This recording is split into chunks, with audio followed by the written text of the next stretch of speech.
almost 7 miles west.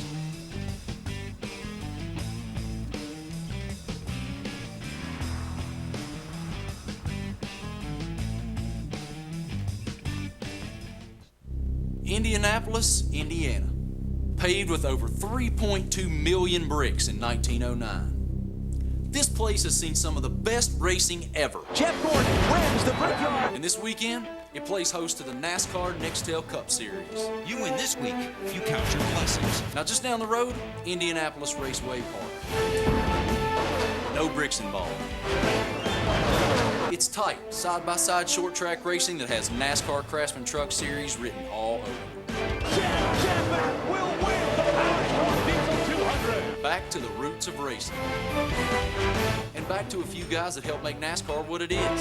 Wait for Jack Sprague. Hamilton is a NASCAR Craftsman Truck Series champion. Side by side, Ted Musgrave. And a few others who put the series on the map.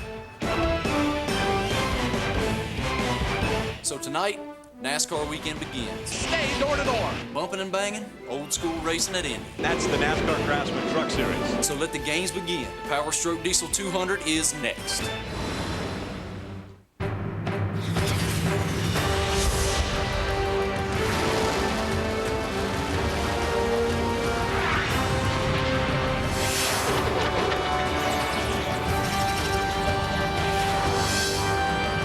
There's the pagoda at the big track. The Brickyard, Indianapolis Motor Speedway.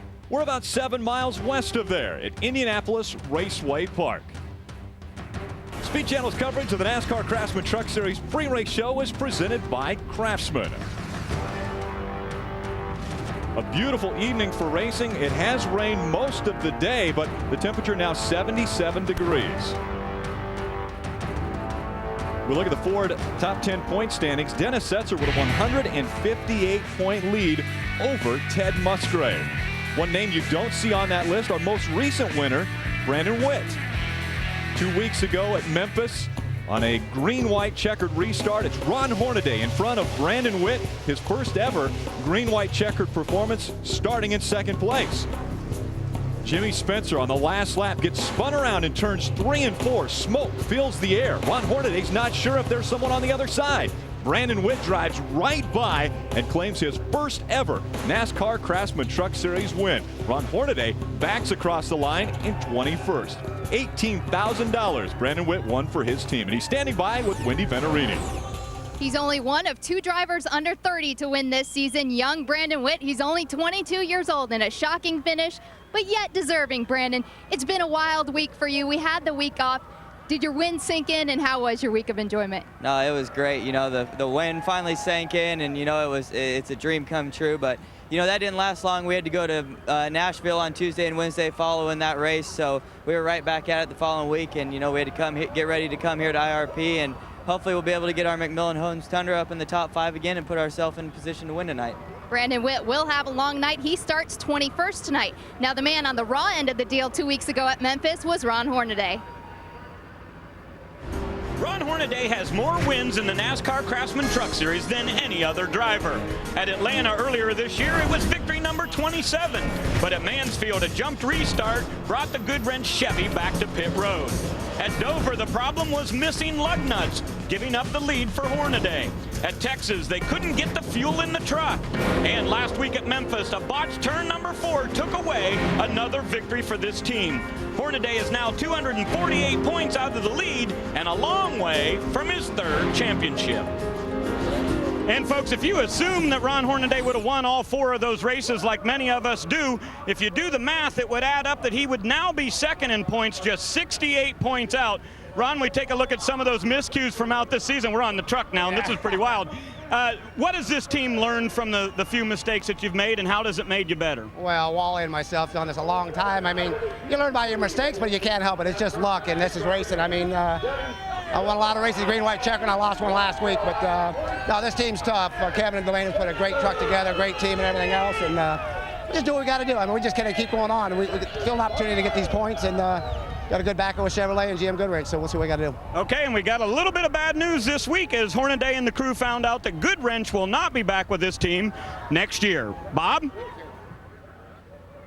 The hottest drivers on the circuit right now is Dennis Setzer. We're going to climb up in the truck with him during driver intros. He has done really well. 6 out of the last 7 races in the top 5, but you have never won here at IRP. Dennis, can that change here tonight? Well, we certainly hope so. Our Silverado was pretty decent during practice, but you get under this night time, hopefully it get better. You know, we did that at Milwaukee. We were just okay in practice, got a lot better, but these guys worked really hard, so we'll see how it comes out. He is always good on the short tracks. In fact, he's won 7 in his career. Half of his finishes have been top 5s on the short tracks, but like I said, guys, he's never won here. Dennis Setzer looking for his first win at IRP. The trucks are all in line and the fans are being introduced to all of the drivers. Speed Channel's coverage of the NASCAR Craftsman Truck Series pre-race show is brought to you by Craftsman, celebrating 10 years tough of the NASCAR Craftsman Truck Series.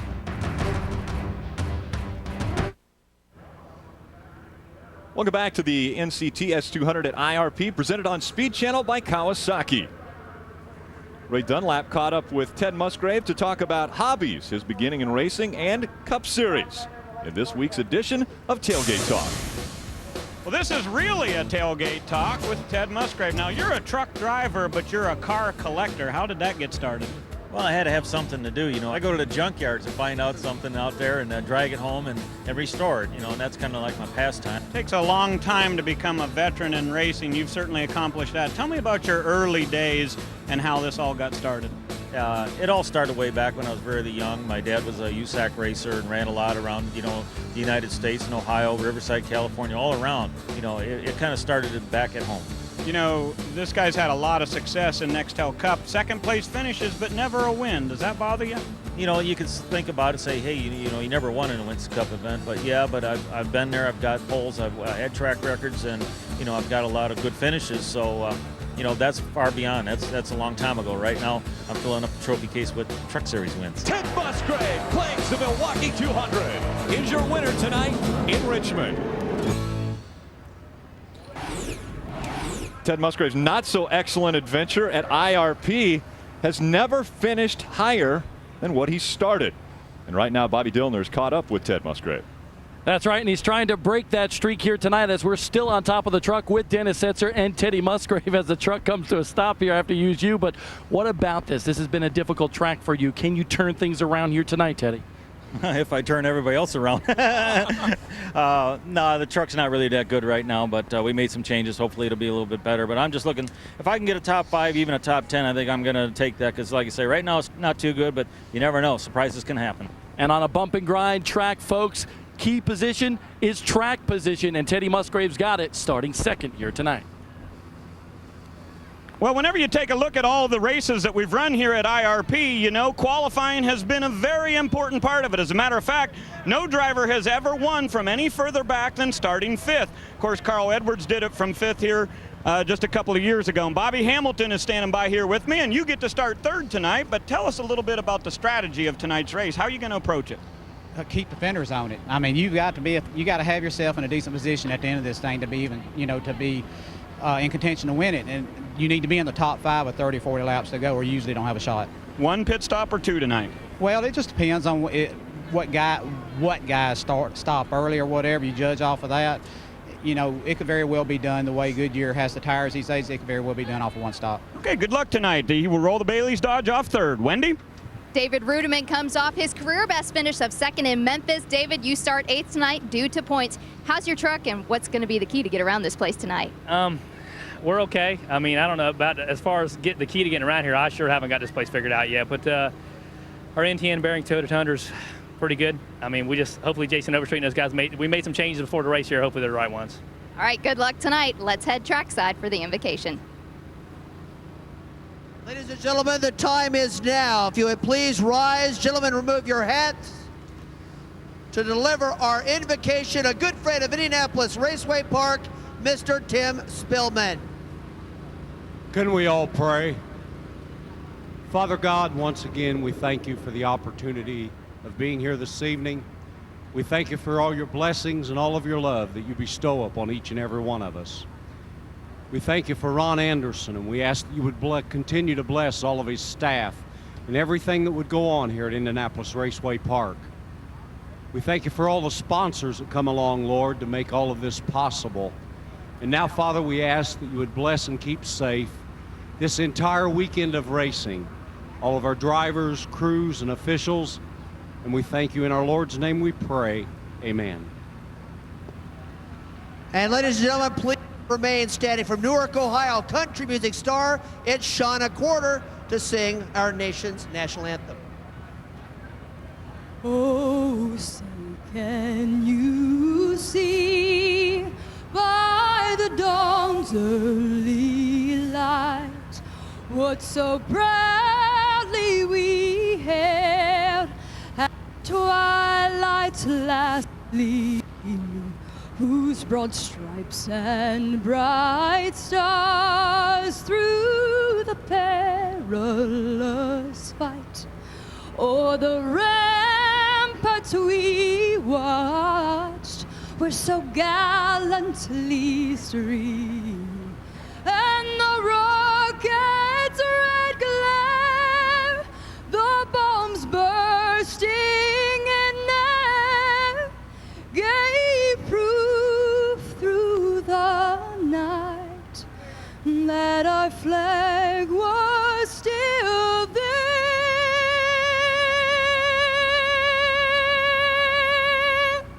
Oh, say does that star-spangled banner yet wave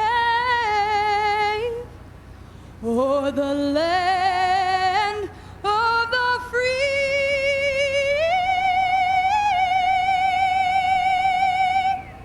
and the home of the brave?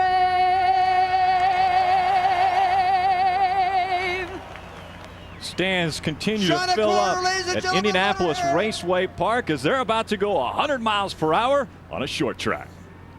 And I spend my time with the pedal to the metal. Some people live their lives afraid of getting hurt, but I love the curve.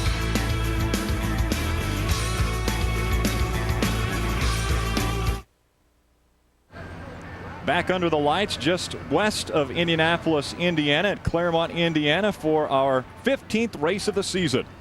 Welcome to the NASCAR Craftsman Truck Series Power Stroke Diesel 200 presented on Speed Channel by Kawasaki.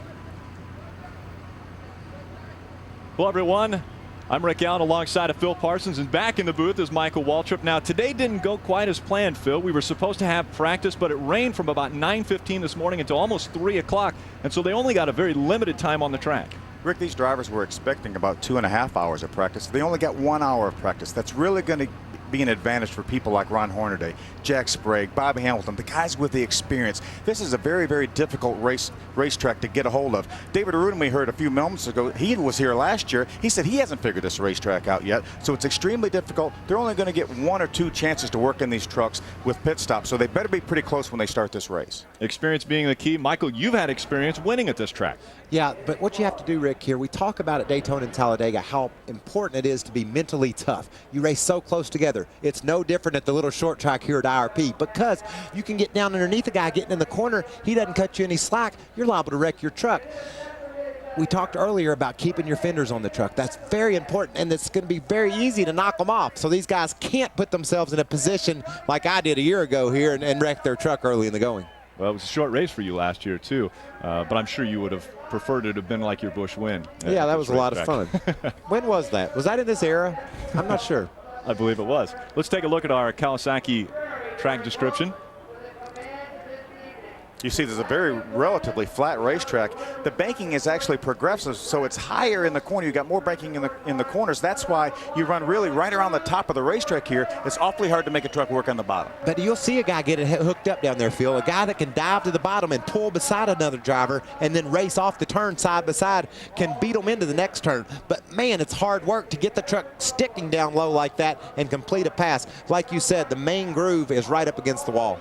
Our all-state race analysis has 36 trucks again starting tonight's race. About a $500,000 purse. Pit window is about 125 to 135 laps. That's if they go green flag racing without any caution flags. And that 36 trucks on this half-mile track, it fills it up right quick. These guys will be in lap traffic from the word go. I mean, it won't take long before the leaders start to catch the back markers. That's when things get exciting. This track a little bit different than some of the short tracks where the preferred line normally is on the bottom of the track. This is one where you're going to see the trucks running up towards the wall a little bit more. Way different, way different. It offers a lot of options for guys, though. They can try to squeeze between a guy and the wall, or they can try to dive down to the bottom on the flat. Well, let's continue with tonight's activities and go down for the command at trackside. And now to give the most famous words in motorsports from the Ford Motor Company, Mr. Todd Eckert. On behalf of Built Ford Tough Trucks and International, ladies and gentlemen, start your engines! And with that, the roar, the NASCAR Craftsman trucks are off, and we see some fireworks. Short track racing, bumping and banging. The NASCAR Craftsman Truck Series about ready to attack this just over 5/8 mile, very fast track. Black top, white lines, hazard lights and the warning signs. 'Cause I want the rush of 100-mile-an-hour love.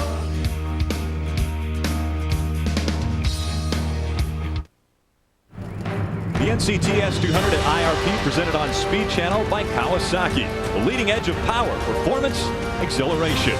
By Craftsman, celebrating 10 years tough of the NASCAR Craftsman Truck Series. By the Ford Family Plan, from the Ford family to the American family. Welcome. And by new Mobil 1 Extended Performance, official motor oil of NASCAR. Clouds overhead.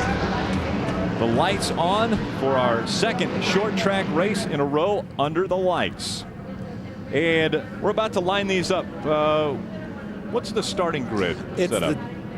I know it. I know this one. It's the Domino's Pizza starting grid, and we're going to get right into it. That's the 555 race day deal, and I still don't know what that means, but you call there and they'll tell you. And they've just recently been voted America's favorite pizza. Dennis Setzer on the pole.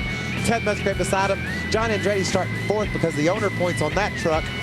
But that truck was one of the slowest ones in practice field. Be interesting to see how that'll jumble up this start with those trucks up front. And one thing that's going to be unusual is Dennis Setzer is elected to start on the outside. The pole sitter has that option. We talked about the outside of the racetrack being the way to go. Dennis Setzer will start from the outside. And just a reminder, today we were supposed to have 2 practices this morning and then qualifying at 5 o'clock. All of that was rained out. They had a practice from about 4 to 5 o'clock today. That's the only time they've been on the track. One thing that'll work with that, though, Rick, they knew what their agenda was. They didn't have to do race practice and qualifying practice. Qualifying is important here, so they would have had to spend some time doing that. Starting the field by points, they were able to focus on their race setups all throughout practice. These are some trucks you see starting in the back.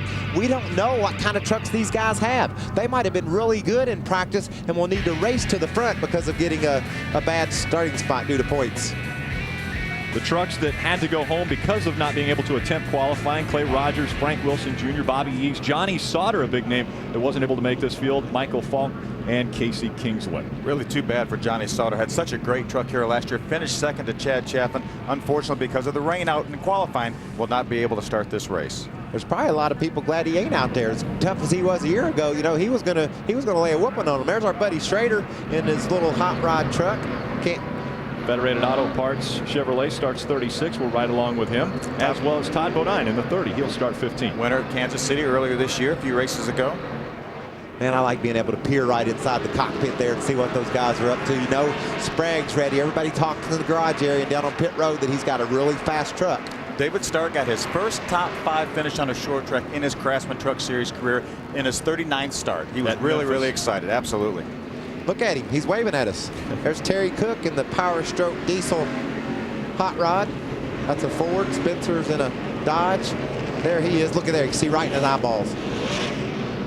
Resetting his tach, checking his pit road speed, taking his tires in a little bit. Hornaday down beside him. Let's go down trackside for final thoughts before the start with Wendy Venerini. It's never too early to start thinking about points, and with 11 races to go, folks, Dennis Setzer's sitting pretty good right now. 158-point lead on Ted Musgrave. Now, here's something Bob Dillner mentioned. Musgrave, Setzer, and Musgrave, neither one of them have a top 5 finish at this track. Our points contenders, that's one thing to watch out for tonight. But one thing's for sure, track position is key at IRP. Setzer and Musgrave don't have to worry about passing traffic right now since they're starting 1 and 2. Ray? Well, Wendy, Jack Sprague will have a lot of work to do if he's going to pass traffic because he starts all the way back in 13th. And we want to talk about points. Well, Sprague is 404 out, so they think they've pretty much said the championship is out of reach. But they know they have one of the best trucks here, as Michael said. They believe the 16 is the truck to beat, and tonight it's all about a victory, nothing about points. Bob?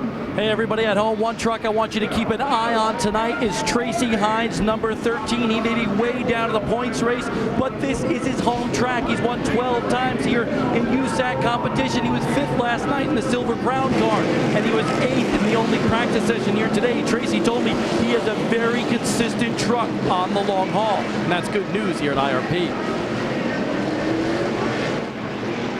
We're getting a report that the 18 truck was a little bit slow in taking off, but it appears as though he's got it going and it is lined up in the proper position. Chase is probably going to have to fall to the back of the field since he did have trouble on pit road prior to the race. Phil, I think that this is one of the greatest short track races in America. I love IRP. It's the eve of the Brickyard weekend. I'm a little giddy. I hadn't been up here with y'all for a couple weeks, and if I get to talking too much, hit me. You know, Michael, I was here for the very first Busch race in 1982, and I cannot tell you how big a deal it was for NASCAR to come to Indianapolis. That was years before we talk about running the Brickyard. A big deal coming here. And every one of these drivers in these trucks know that this is a big race to win. It's going to be intense. The Power Stroke Diesel 200 about to get underway. The green flag flies, and we're racing at IRP. You can see Setzer, he picked that outside groove. Can he hold off Musgrave? Keep him pinned down low and get the lead. Ted got a great start, Phil. He sure did. Dennis Setzer. Ted wants to be a little bit careful not to slide up into Dennis Setzer. Dennis looks like he has the advantage, but they're side by side. Terry Cook gets sideways in the Ted truck. That was 3 wide. It's 2 wide. They've gone all the way around the track side by side. Dennis Setzer now able to get out in front of the 1, but just by a nose. Man, these big old trucks fill up this racetrack. You put 2 of them side by side down in the corner here at IRP, and it's a handful. Setzer's plan worked out perfectly. He started on the outside and led the first lap. Now he's settled into a bit of a groove here. You know, this looks like a wide racetrack, but these drivers, they cannot really, very few people can make them run right on the bottom of the racetrack. So it's really only about 2 grooves wide, the top groove being the preferred groove. Michael, is there a rhythm you need to get in to really run well at this track? Yeah, and you can't get into it right now, especially these guys racing from 10th, 20th on. They're all got 2 crashing on the back straightaway. Spinning down the back stretch. Brad Keselowski gets involved. 4 or 5 trucks in trouble on the back. Brandon Witt, our most recent winner in the Truck Series, got spun around. As you mentioned, Brad Keselowski getting turned around. Also, the 07 of Jack Bailey Jr. spun around. What a horrible break for Brad Keselowski. He had to start back in the pack by virtue of where he was in the points. He had the 3rd fastest truck in practice, Michael, and he's got some damage to that truck. Unbelievable, horrible break for Brad Keselowski. We know how important aerodynamics is here anywhere with these Craftsman trucks. You can see the right front of that truck is torn off. Let's see what happens. They just run out of room. See, get squeezed into the wall. The 07 truck gets squeezed in the wall with Brandon Witt. Mike Wallace and Darrell's Toyota just drives right through there, does a great job. Tracy Hines got a little piece of that, and then the 07 spun right down in front of Brad Keselowski. Nowhere to go. Look at him 3 wide here, Robert Presley, the 59 on the bottom. And it looked like Robert left enough room, but the 07 drove up into the outside wall. That's a really intense area of the racetrack. You're racing off there, you got one guy on the bottom of you, and then all of a sudden you look over, you're 3 wide, you just run out of room. That's exactly what it looks like. Their first career start for the 07, Jack Bailey, and unfortunately it's going to be maybe an early evening for him. This is on board with Kenny Schrader. He realized they were checking up, and he slowed that thing down and just tiptoed through there. Good move for Schrader. And so damage on the 29 of Brad Keselowski, as well as the 38 of Brandon Witt and the 07 of Jack Bailey. We'll be back with more NASCAR Craftsman Truck Series on the Speed Channel. Your NASCAR Weekend on Speed Channel continues tomorrow at 4:30 p.m. live from Indianapolis. First, if it ain't broke, don't fix it. But if it's not right, then you've got one last chance to get it figured out before the race day. Nextel Cup practice. Then at 6 p.m., it's a 2-lap run for the pole. Busch Bowl qualifying. Your NASCAR weekend keeps on rolling live from Indianapolis tomorrow at 4:30 p.m. only on Speed Channel. Hey, Rick, can I call up Schrader and ask him what it was like going through that wreck? I think it'd be great. Hey, Schrader, it's Michael Waltrip up here in the speed booth. We wondered what it looked like coming through that wreck. It wasn't real bad, you know, not a lot of smoke. You could see what was going on, and we were just far enough back. We had plenty of time to make up our mind where we were going. Well, tell us a little bit about your Federated Auto Parts Night of Stars at Peevely this week. I heard it was huge. It went real good. You know, we had a real good turnout, had 9 guys there, Cup drivers.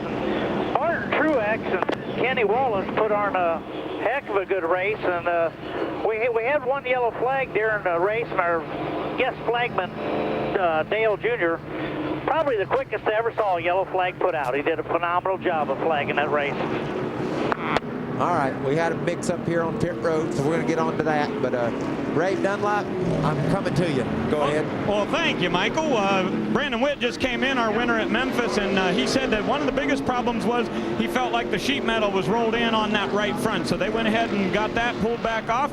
The other problem was, he said, his steering wheel is about 1.5 inches to the right further than where he started. So they were worried that the toe may have been knocked out on that truck. So they checked it. They said it looked like it was pretty good, though. They got the fender all repaired, and he's back to the racetrack. Now, Ray mentioned it was 1.5 inches to the right. Is that just in proportion to the way he started, where that piece of tape is on the top of the steering wheel? Yes, that's exactly right. And if that steering wheel is 1.5 inches off, then his toe is a little bit off. Now, it may not be much, and it may look good to the naked eye, but it's probably off a little bit. If it's towed out a little bit more, it probably won't hurt it that much. If it's towed in, it could become a problem, couldn't it, Michael? Race 15 here at IRP. Well, who's hot right now? Guys like Rudeman.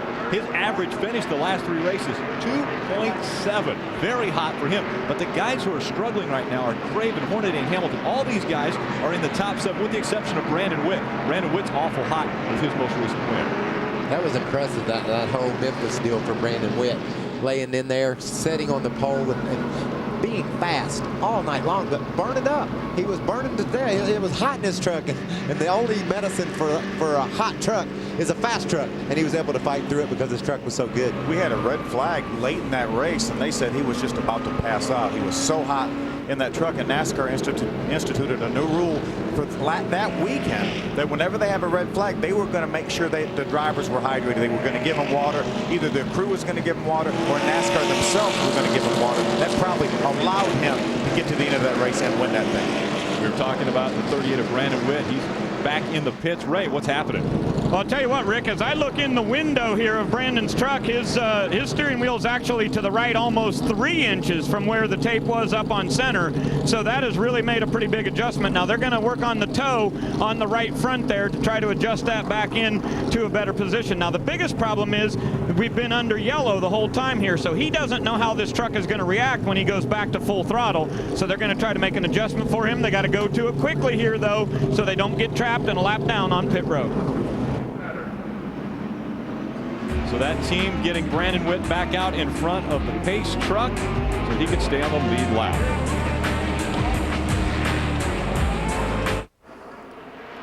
Welcome back to Clermont, Indiana, and Indianapolis Raceway Park. We're about to get back underway. The green flag flies. It's Dennis Setzer out in front of Ted Musgrave, John Andretti, Ron Hornaday, and Jimmy Spencer. Look at Ron Hornaday jump to the bottom of the racetrack. This is the best time to try to get by somebody on the bottom when the tires are cold after a caution flag. Not only did he try, John fights back on the bottom of the racetrack. Let's see if he can make it work. Now he's going to slide up. You could have got a good view right there of how the upper grooves of this racetrack are a little bit banked more than the bottom grooves. Oh, 3 wide off turn 4. This makes me nervous. Look at him into 1. 3 wide. On the inside, Matt Kraft, and on the outside, Terry Cook. And that was the NTN bearings, number 17 of David Rudeman, right in the middle. Ooh, looks like David Rudeman might have got just a touch of the wall. Matt Crafton got a little bit sideways. Left front flat on Timothy Peters. Side by side, Jack Sprague, David Rudeman going into 1 and 2. We saw Rudeman. He had a very fast truck at Memphis, led a lot of the race, but it doesn't look like that truck is right here at IRP. He's pushing early in the race, and people are driving around him. See him losing ground, and Jack right there in the center of the corner, and Skinner looking to the bottom. A lot of the crew chiefs in the garage here said that Jack Sprague really impressed them. He was able to drive right around the bottom of the racetrack. It seems like you get one guy per night that gets around the very bottom of the racetrack. Bob, what's going on down there? Well, Michael was absolutely right. That 17 truck, the NTN truck, just pushing big time. It doesn't want to turn in the corners. I spoke to Michael's brother Darrell Waltrip, who owns that truck, before the race, and he said, hey, it's like every time we've ever raced here, whether it's me or my team, we're always pushing, and we cannot figure it out.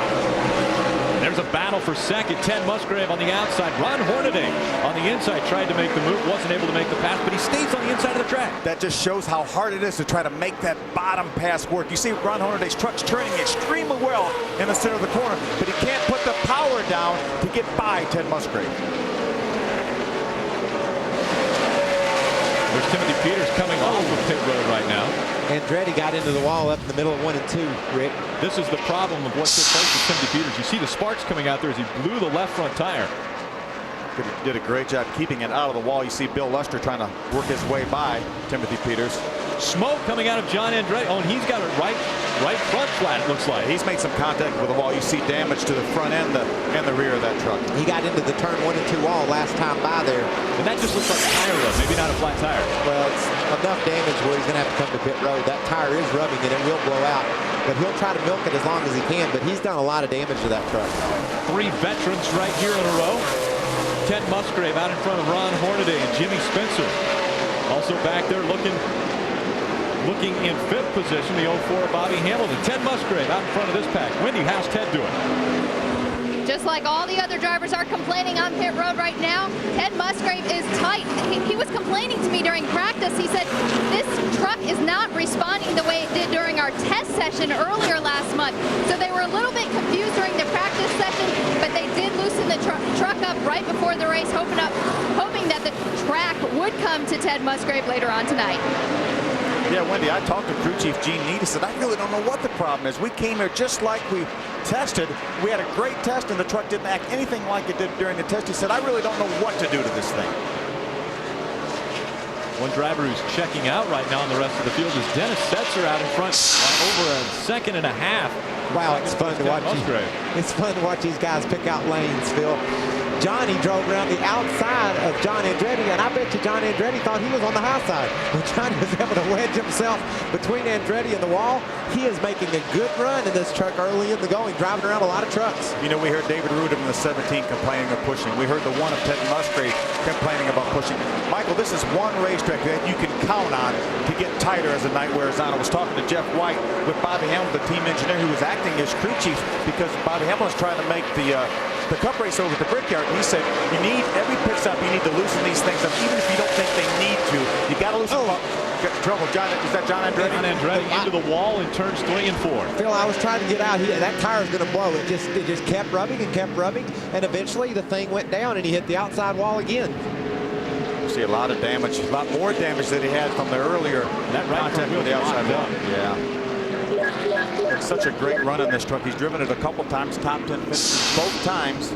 Tonight didn't go well at all. He got in the outside wall, smashed the right front fender in on the tire, then eventually it just wore through the rubber and blew out. He just got a tough break because he made enough contact with the outside wall that he did so much damage, and that caused this right front tire to blow out. Let's see if we can get a look at the first time he wrecked, Phil. This was what precipitated the crash we just saw. Got loose into the corner. Sure did. Got loose and made some contact both front and rear with the outside wall. That put a fender down on the tire, and eventually that's going to blow out here, and that's going to cause him the second contact with the wall, which was very significant.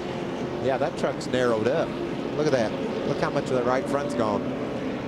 A lot of damage for the 15 of John Andretti. Can he come back? I mean, that looks like terminal damage. I'd say that's on the trailer there. That truck is 4th in owner points. They had a great, with 7 different drivers, they're maintaining a top 5 point position in owners.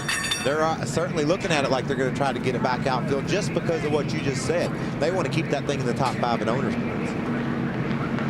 So work now taking place on John Andretti's number 15. They have had success this season, but not a good start at IRP.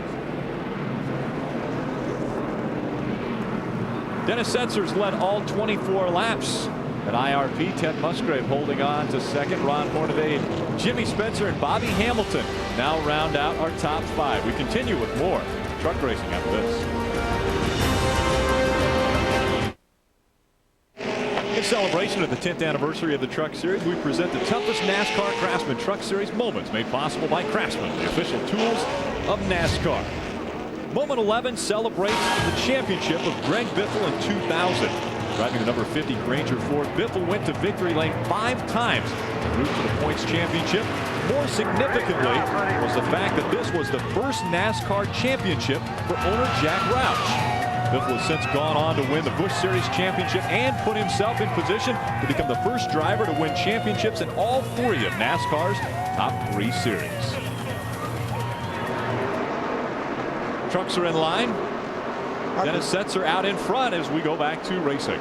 The people's producer never misses a race. Never. We're bringing the fans all the action that's going on here at IRP. Green flag racing continues. Dennis Setzer in front of Ted Musgrave. Those two have held on to those 2 spots since the beginning of this race. We had a few trucks take advantage of that caution flag to pit.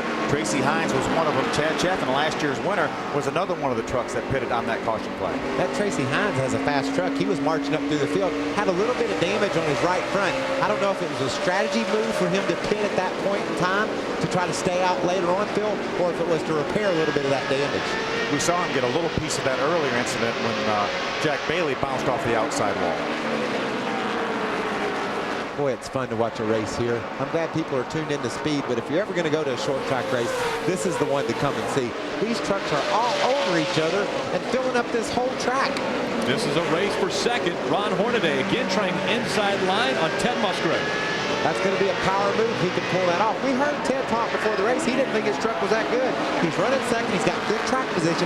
Think about this, Phil. If he started 20th, he'd probably still be running 20th. But look at the gap between him and Dennis Setzer. That's what Ron Hornaday sees. He doesn't like to see that gap between Musgrave and Setzer. I got to close that gap up.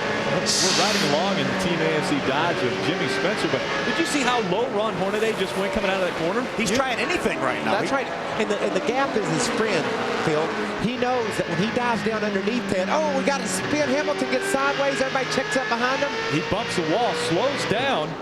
But Bobby Hamilton flag is out. And the caution flag comes out on lap 32. They threw that caution because they thought he was going to wreck, and I would have agreed with him on that one. He had all the looks of wrecking anyway. He did a great job saving that truck. He got a little assist from the wall to straighten up that right rear. We're going to take a look at the right side of his truck when he comes by. It does look like he made contact. Yeah, it didn't hurt a thing, though. It just saved him from wrecking. He may not even pit. No, I don't think he will. Look at him checking his tires out there, making sure they're okay. What I was saying, though, Phil, track position is so key. Ted Musgrave, with his truck not being as good as he wants, if he had started back in the field, he would probably still be marred right where he started. Because he got a great starting position, he's been able to hold service and stay in that spot, stay up toward the front. It'll be interesting to watch this truck all night long as they pit on pit road, whether the adjustments they make will enable him to get that thing better. Let's look at the handful Bobby Hamilton had moments ago. This is right between turn 3 and 4. You see him get completely sideways. There he makes the contact with the outside wall. Very fortunate that Matt Craftsman, the 88 truck, got by him before Bobby ducked down to the bottom of the racetrack. Man, that's just, you don't see a guy spin out more than that and not wreck.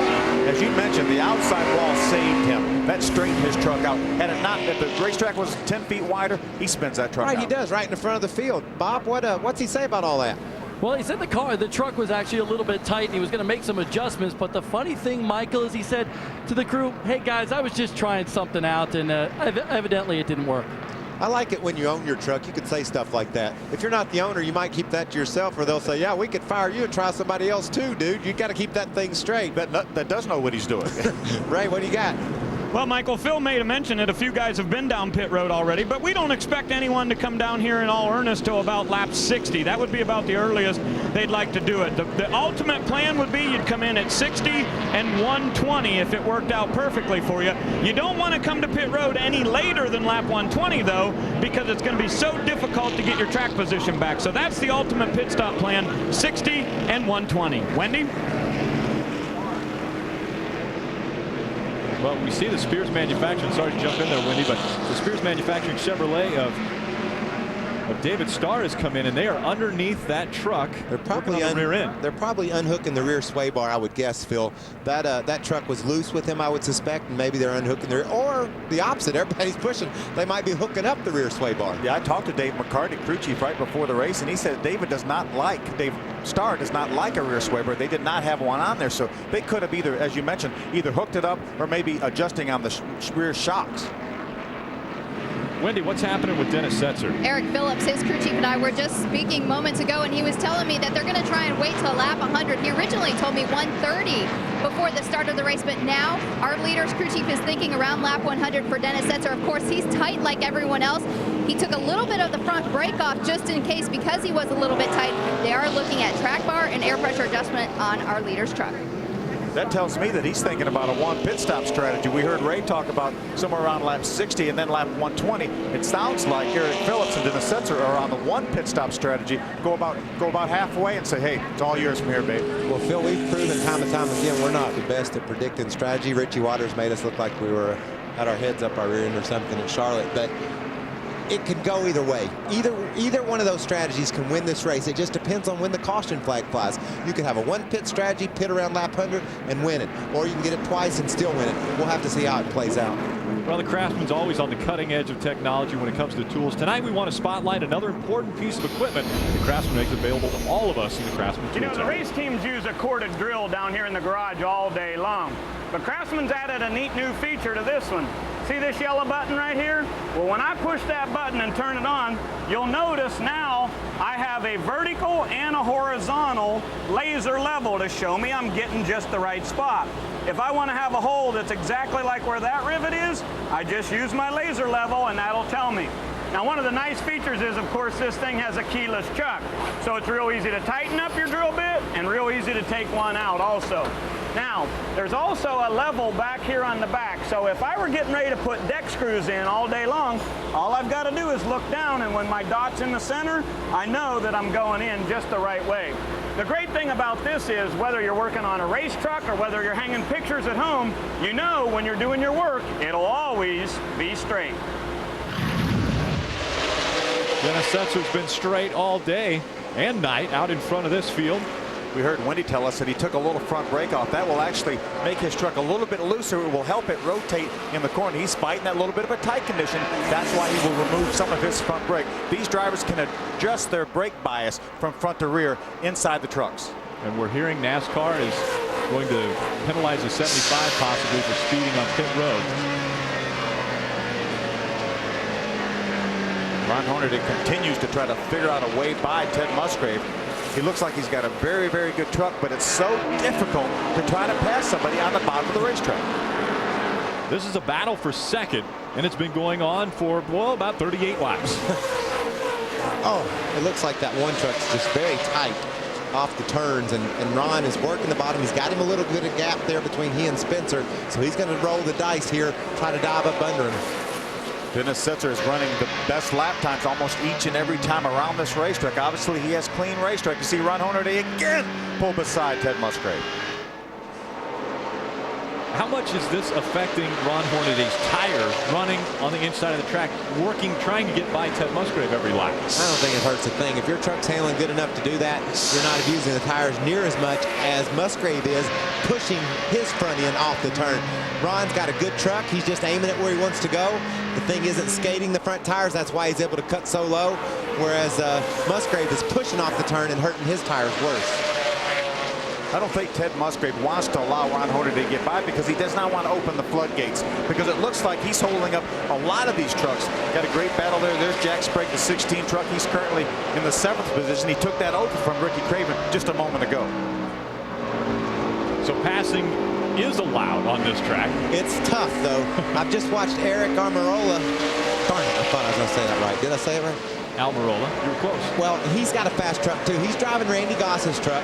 He's cutting his way through this field in a hurry, too. I think he'll be a player before this thing's over. And this is only his second start, right, Phil? That's right. He ran Memphis earlier. He tested here right after the Memphis race, so they felt like they had a good test. He said he's a very, very talented race car driver. Jimmy Spencer's going to get tired watching these two guys battle for second place as he sits back and forth, and we've had a bird's eye view of the battle going on from Jimmy Spencer's onboard.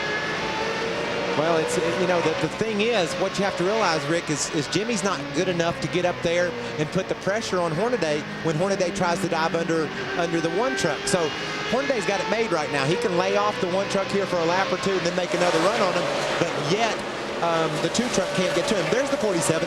That truck has been right. He's been out. See him get loose off the turn. He's not pushing. He's able to drive to the bottom of the racetrack and make a bunch of good moves. He's been impressive watching him come through the field. Eric trying to work his way around the 22 of Bill Lester. How's he doing, Wendy? Eric Almirola did have to start a little bit in the hole after that lap 8 caution. He flat spotted his tires. He came down pit road on lap 8, took 4 fresh tires. It put him all the way back down to 35th, and now Eric's worked his way back up to the 20th. Well, I'm telling you, Phil, he's doing something that's hard to do there. That's a hard road to hoe. Keeping that thing as low as he is, but yet able to keep pace. He's got to be careful, though. He'll get a little bit impatient if he's not careful and try to come up on Bill Lester, and all of a sudden into the wall he'll go. See, Michael, this is a situation right here where I think obviously that 47 truck is faster than the 22 as you see him go ahead and make the pass. See, I think Bill Lester would have been better off to let him by when he caught him from way back. Let him by, don't hold him up any, and they both will run faster. Almost 1/4 of the race complete as Dennis Setzer has dominated this one so far in front of a very good crowd at IRP. We'll be back with more Craftsman Truck Series racing on Speed Channel.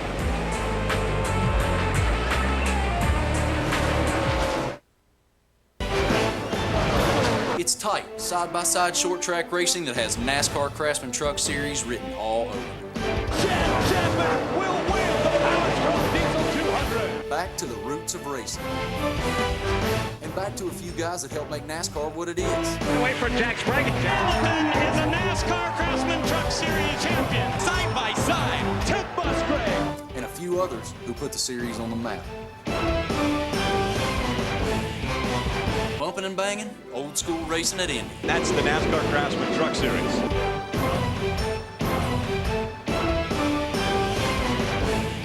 And welcome back to the NASCAR Channel by Kawasaki. Dennis Setzer out in front. I'm Rick Allen alongside Phil Parsons and Michael Waltrip up in the booth. Down on pit road, it's Ray Dunlap, Wendy Venturini, and Bob Dillner. Dominant performance so far by Dennis Setzer. We've seen dominant performances already this year by that 46 team. He absolutely killed this field at Milwaukee early on. What a great run so far for Todd Cleaver. He started back in the 16th position. Now he's passing the 0-4 of Bobby Hamilton for the 7th position. What a terrific run, and he can run right in the bottom. He's made all his passes on the bottom, Michael. And did you see what Bobby Hamilton did? Just like you suggested that Bill Lester do earlier, he saw that 50 truck coming, caught him in a hurry, dove to the bottom. Bobby said, go ahead, we'll check back with you later. We've seen Bobby race so smart this year. Daytona, he started last. We never saw him battle for the lead until the end of the race, and he wins the thing on the last lap. Todd Cleaver running very well. Ray, how's he feeling? Everything good so far, Rick. You know, I talked to his crew chief, Mike Beam, before this race started, and he said, you know, I'm still learning the strategy part of this NASCAR Craftsman Truck Series racing. You'll remember at Memphis just a week ago, they had to pit for fuel, and they came in under green, lost a couple of laps on the racetrack, but they had an excellent truck that day. Guess what? This is the exact same truck that they ran at Memphis, and so far, Cleaver said just a tiny bit tight in the center, but he's pretty happy with his Shell Rotella Ford. You know, we've been to so many racetracks this year that Todd Cleaver had never seen before. He actually has raced here on this racetrack. As a matter of fact, he finished in the top 10 in an ASA race here last year. So he said what a joy it was to come to a racetrack that I've been to before. Wow, Bobby Hamilton's starting to slide back through the field, Phil. And how about a good run for Robert Presley? They have really struggled with that Edie's Ice Cream Dodge of Jim Harris's, and they've really got a good run going here. Robert's already up to the 11th position. I think make it the top 10 for Robert Presley. Bob? He has gained 15 spots, Phil, and his truck is working. You see him on the bottom groove right there. He just radioed into crew chief Fred Graves during that last caution period and said, hey, my truck is running great on the bottom. Fred said, hey, that's a good thing because nobody else is running there. He's got the Edie's Ice Cream folks watching him here today, hoping for a good run. And right now, Michael, he is the bottom feeder. You got kind of like that. You like to go where they ain't, Bob. You know, if they're not running up high, you want to have a truck that'll go up high so no one's in your way. And if they're not on the bottom and you can get there, then that's where you want to be. There's another one of the bottom feeders, Todd Cleaver. He's made a tremendous amount of passes on the bottom of the racetrack. Matt Craftsman, in 4 races here, has never been out of the top 10, and Todd Cleaver's going by him on the bottom. Todd Cleaver starting this race 16th. And as you had mentioned, he makes his way up, now in the 6th position. Wow, that's been impressive. He's the real mover of the race tonight. He's driven that thing past a bunch of trucks right down low on the track field. We've run over 60 laps now. If we get a caution anytime soon, that will put most of these trucks in their window. We may see some pit stops as soon as the caution flag comes out, and that may be the only pit stop. And it'll definitely be decision time. Guys will decide, is it a 1-stop race or is it a 2-stop race? If it's a 2-stop race, they will definitely pit, and then they'll reevaluate where they are around lap 120 or so. If it's a 1-stopper, you might see guys run just past 100 and stop then. So we're waiting for a caution flag to fly now just to see what kind of strategy these teams are going to use. 3 cautions have already flown tonight. The most cautions ever at IRP in a truck race is 10. We hope not to get close to that. But man, did you see Dennis Setzer get sideways? Even though his truck is a little bit tight in the center of the corner, by the time he gets his truck turned and the front end catches up to the back end, a lot of times these trucks will get loose way off the corner. You almost think they're on the straightaway, and they still spin the wheels and get a little bit loose. Sure has been fun to watch Ted Musgrave. He held off all those advances that Ron Hornaday put on him, and now he's driven away from Ron, settling into a nice little pace there. In fact, he's running a little bit faster than our leader right now. At 65 is Tim Fedowa, just in front of Brandon Witt and David Starr riding along on the Spears Manufacturing 75 with David Starr. Tim Fedowa making his first Truck Series start of the year, driving for Glenn Motorsports. He raced a couple years ago for Roush Racing at Daytona. That was his only Truck Series start ever, but it looks like he will be in this truck in several more races. Looking back on the Spears Manufacturing Chevrolet of David Starr, back to Brandon Witt. Again, Brandon Witt, just a career night 2 weeks ago at Memphis, grabbing his first pole in the NASCAR Craftsman Truck Series, following that up with his first win. You see Dennis Setzer, the leader, right behind these trucks right here. They definitely would love a caution flag to try to stay on the lead lap. Those trucks that Setzer's following are all behind Mike Wallace. Mike Wallace is running in the 23rd spot right now, Phil. There's 8 or 10 trucks backed up to our leader, so he's got his work cut out for him, cutting through this traffic. I'm going to say second place Ted Musgrave will get there before Dennis gets through it. But then he's got to go through the trucks just like Dennis had to, so then the gap may open back up. Dennis Setzer putting some trucks a lap down at IRP. It's Setzer, Musgrave, Hornaday, Spencer, and Cleaver, your top 5 IRP. Setzer looking to win his first ever race at IRP. Monday night, check out NASCAR TV on Speed Channel at 7 p.m. NASCAR Nation with Leanne Tweed. It's live beyond the fast lane. Then at 7:30 p.m. NBS 24/7. Find out what it takes to be a part of a NASCAR Busch Series race team. And at 8 p.m. inside Nextel Cup. It's full night of NASCAR TV Monday on Speed Channel. You're part of that Inside Nextel Cup show, right, Michael? Yes, we're delivering informative information in an entertaining way, we think. Problems with Ted Musgrave, we're hearing. We're not sure anybody else thinks that. Ron Hornaday was able to get by him finally. Wendy, what's going on with him? Ted Musgrave just came over the radio and said his right rear tire is going away, and that's why you saw Ron Hornaday get around Ted Musgrave. Jack Sprague also able to make the pass. He takes over the 3rd position. Now, Michael, earlier I had asked you about whose tires was it going to affect the most by those guys running side by side, and you said it was going to be Ted Musgrave. Well, was I wrong or right? Well, it sounds like you're right. Well, I'm just telling you, Rick, this lead, this battle for the 46 to get through traffic has got me on the edge of my seat. Look at this mess. The 12 truck of Mike Wallace is pushing. Timmy Fedowa is down on the bottom. Setzer's heating them up. Sometimes when all this happens, Phil, it results in a caution. Sure does, and that's something Dennis Setzer does not want to see right now. See, there's Ken Schrader, Federated Auto Parts Chevrolet, racing alongside David Starr. And we're seeing bumping and banging right there. That's short track racing. All these guys, Mike Wallace right now would give anything for a caution, but sometimes when you say that, it winds up being you. So he's got to be careful to wish that too hard. Dennis Setzer showing a lot of patience, though, in getting by the slap traffic. There's another good shot of Kenny Schrader, that's Butch Miller, the 08. That's a Federated Auto Parts Chevrolet right there. There's the 08 of Butch Miller. It's off for an instant. Schrader doesn't have that thing running the way he had hoped. Setzer's down on the inside of Mike Wallace. Look at that thing go through the center of the corner. That's where he makes all his time on these guys, and it's visible there when he's beside another truck. You can see him just shoot through the middle. He didn't gain on him any coming off the corner, but what he gained right there in the center is enough to get him by Mike Wallace. Now Mike Wallace will have to battle his rear end off to stay ahead of Timmy Fedewa and be the free pass truck should the caution fly. Dennis Setzer still got about 10 or 15 truck lengths between he and the next guy that'll go a lap down. So right now Mike's hoping for that caution, and he gets sideways off the corner. Here comes Timmy Fedewa on the bottom of the racetrack. This is a battle that's trying to get the free pass. Use David Starr, the 75 Spears truck, also in this battle. He gets sideways in the center of the corner. Racing to stay alive, more or less, as these trucks have just gone a lap down. 3 wide, going into turn 1 and 2. There's Eric Amarillo. Gets by the 17 of David Rudham, and they were 3 wide for a moment. See Tracy Hines, the 13 truck. He has already made some pit stops.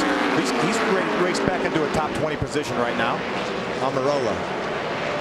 You're going to get it. I am. I'm sorry. sorry. Say it a couple more times, and you'll hit it. I practice it during break, but then when I go to say it, I mess it up. But I am impressed with this kid. He is driving a great race, and he is charging through this field, racing against guys that are veterans. He's running the bottom of the racetrack even when he has clean racetrack, Michael. The outside of the racetrack is the way to go around here, and he's running the bottom of the racetrack. Can I tell you that I had the pleasure of driving for Randy Goss last year? He is incredible the way he can take what the driver's saying and relate it to that truck. I love my chance to drive for Goss, and I know Eric is right now. Matt Crafton just got way sideways. He's right behind Ted Musgrave. Now, Musgrave had been battling at the 2nd position for most of this race. He's dropped all the way back to 6th and is about to lose that position to Crafton. We heard Wendy tell us that Ted said he thought he overheated his right rear tire. Sometimes these trucks are so tight in the center of the corner, when they finally, the front end grabs, as we mentioned a few moments ago, then you spin sideways, and that's what Ted has been doing, and he's overheated his right rear tire. Well, there's a lot of trucks the fact that this thing has stayed green so long, Phil, is probably going to make it a one-stop race. With the caution flies, if it ever flies, these guys will be forced into a one-stop strategy. That means that the guys that started this race with their trucks dialed in are going to have a tremendous advantage, because these other cats aren't going to have enough time to make adjustments or enough chances to make adjustments. We just saw Brandon Witt get into the wall. He was involved with this, almost a 3-wide battle between Crafton and the 1 of Ted Musgrave. And he was a lap down, but got into the wall, it looked like, as they were coming through turn 2. Matt Crafton trying to work, as we saw Ron Hornaday do this for 40 or 50 laps. You see Ken Schrader, the Federated Auto Parts Chevrolet, on pit road. Green flag pit stop for Ken Schrader. This is actually his 2nd pit stop. We saw Ken Schrader I saw Ken Schrader a few moments ago come down pit road. So this is Ken's 2nd pit stop on the green. He's going to make the hard left-hand turn into the garage area. Too bad for Ken Schrader. Side by side continuing again. That's for 6th position. Musgrave and Crafton.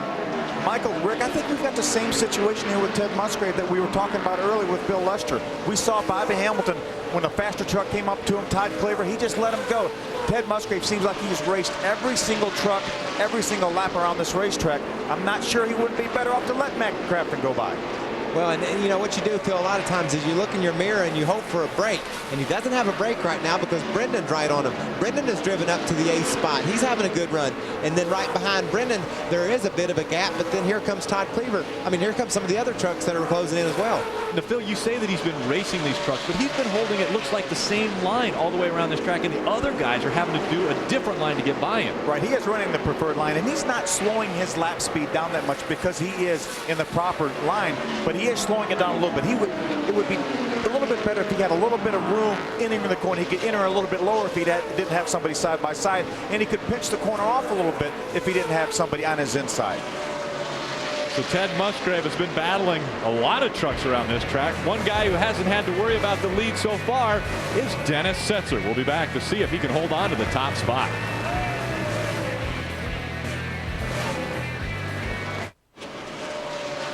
Thursday nights at 7:30 p.m. on Speed Channel. Check out NASCAR Beyond the Wheel. Go further inside a race team than you've ever been before. Hear the drivers and the crews as they work through adversity, strategize their moves, and try to drive their team to victory lane. It's NASCAR Beyond the Wheel. Thursday nights at 7:30 p.m. Eastern on Speed Channel. Setzer putting Bill Lester now a lap down. That gives us 21 trucks right now on the lead lap. Got a torrid battle for the 20th position between Steve Park and David Rudem. They've been battling back and forth. They would desperately like to get away from Dennis Setzer. They're not going to get away from Dennis Setzer. No one's going to get away from him. Well, Dennis Setzer's put almost 4 seconds between himself and Ron Hornaday. He's amazing. He did the same thing a couple of weeks ago. You know, we talk all the time about Dennis Setzer being a short track master, and he certainly is, but he hasn't won a short track in a couple of years. And we talked to him yesterday, and he said, we had such a good truck at Memphis. We had such a good truck at Martinsville, which was a 33rd place finish because they had some tire trouble. He said, we've had great trucks. We just haven't put it together. Dennis Setzer looking for his first ever win at IRP, and he's right now doing it in dominant fashion, looking for it. He's got 6 top 10s here out of 8 starts, so he knows his way around this racetrack. Coming up on the halfway point. He's got Rudem a lap down now, and he's going to go after Park. Right now, Rudem will get your free pass. Toyota is not having a very good night tonight, Phil. The best Toyota truck is running in the 13th spot. 13th for Benson, 14th for Skinner, and 15th for Todd Bodine. So far, they haven't been able to put it together here at IRP. Wendy, is Dennis as comfortable as we think he is? Well, his truck still is a little bit tight, but the team is definitely preparing for a caution soon or possibly green flag pit stops. Remember, Eric Phillips told me around lap 20. Now, I just watched an important guy on this team, Mike Dryman. He's the pit trainer on the 46 team. We all know races can be lost or won on pit road, and if this team has to do that work tonight, it could make a difference if Dennis Setzer wins or loses this race. He went around to the crew members. He stretched each of the crew members and gave them a little bit of pep talk. The guys on this pit crew, Dennis Setzer's pit crew, told me that Mike Dryman, their pit trainer, has been a big part in turning their pit stops around, and it could play a part in this championship contending team. Dennis Setzer trying for that first ever championship in the NASCAR Craftsman Truck Series. He's been close before. He's been second. That's as close as he's been to holding the trophy at the end of the year. But his 2005 season is looking very promising, and it's really looking good at IRP.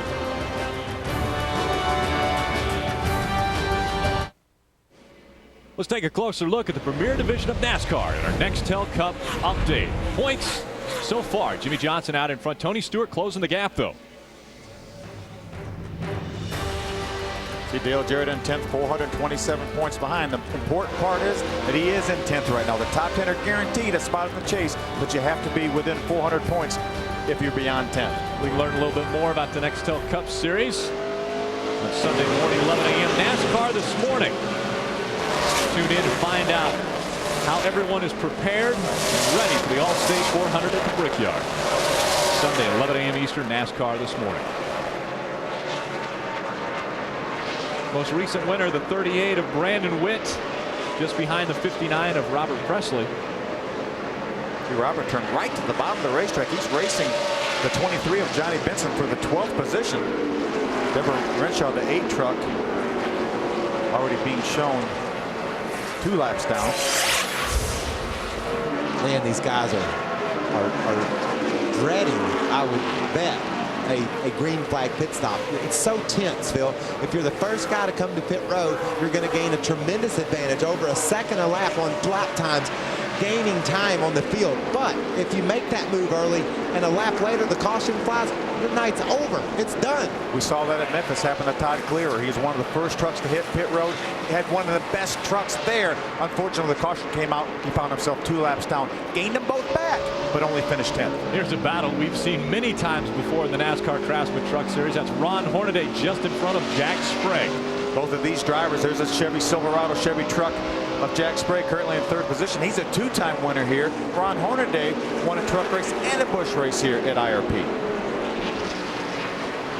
Skinner, I'm sorry, I was going to say Skinner had done something that we're almost maybe going to see out of Dennis Setzer tonight if a caution would come out. But Skinner led every lap for the first 2 years the Truck Series raced here. 350 laps Mike Skinner led. That's obviously a dominating performance. But remember, when the Truck Series started, you had halftime breaks. There were no green flag pit stops, really no caution flag pit stops because of the halftime break. Ray?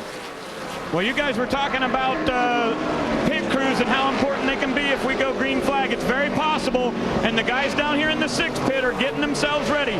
And you remember at the top of the show, we talked about how many times this year Ron Hornaday's team has had problems in the pits or problems that have taken a win away from them. Hornaday with a great run going tonight.